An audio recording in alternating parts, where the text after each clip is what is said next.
Okay, we've done a lot of tire changing over the years on sport quads and 4x4s, but I always rely on breaking the bead with a tire machine and then using tire spoons to take the tires off the rim.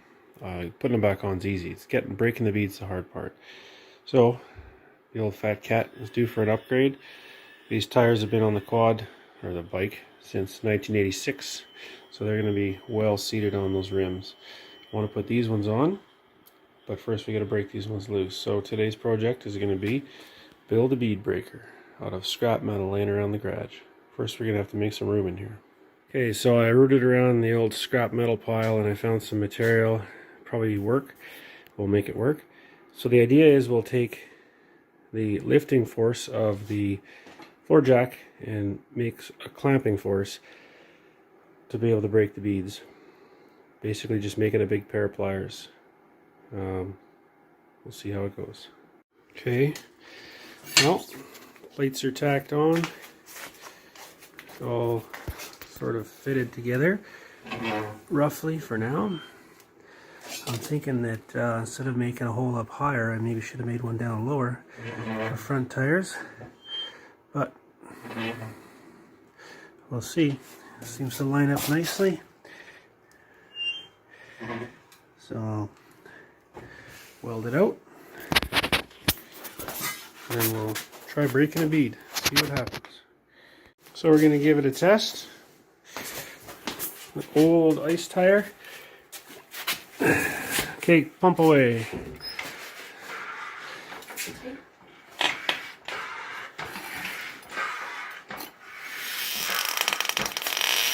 It tends to break the bottom bead first. There we go. Done. There we go. So, it works. Not pretty, but it works. Test. Oh, it slipped.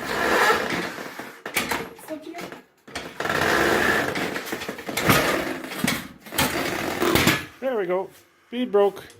That was easy. Okay, first impressions of the bead breaker now that it's done, and I've done a few tires.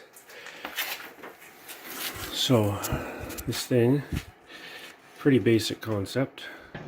Couple things I would comment on. This material I used, I had a bunch of angle iron kicking around, so I used 2-inch angle iron. You could use square tubing, you could use whatever you have. I made this channel down here for the jack bolt, axle bolt to sit into. Turns out it was too far back. The jack pad has to be roughly centered on your lifting plate. I found if I let mine float a little bit, it seems to like that. Now, when I did this one, I made multiple spots for my pivot point. You could do that. If you're going to have a single one, you have to think about how high your jack sits when it's on your stand relative to how wide tires are you want to work on. So I can't give you a height because it'll depend on how tall your jack is and what kind of tires you want to work on. But basically, if you're using a standard rear quad tire, well, this one's a little small, it's only a 10-inch, it's an old ice tire. You want your jack to basically be just under the pad when your tire is mounted on the breaker. So this one, you can see this hole could be lower, but if I go down to my lowest hole, it's actually too low. So this lowest hole, I think I'll use that for front tires, and I think I'll just keep to this one for all other tires. This top hole probably won't be necessary, but it's a trial and error thing. I found when breaking the beads, either the top one breaks first or the bottom one breaks.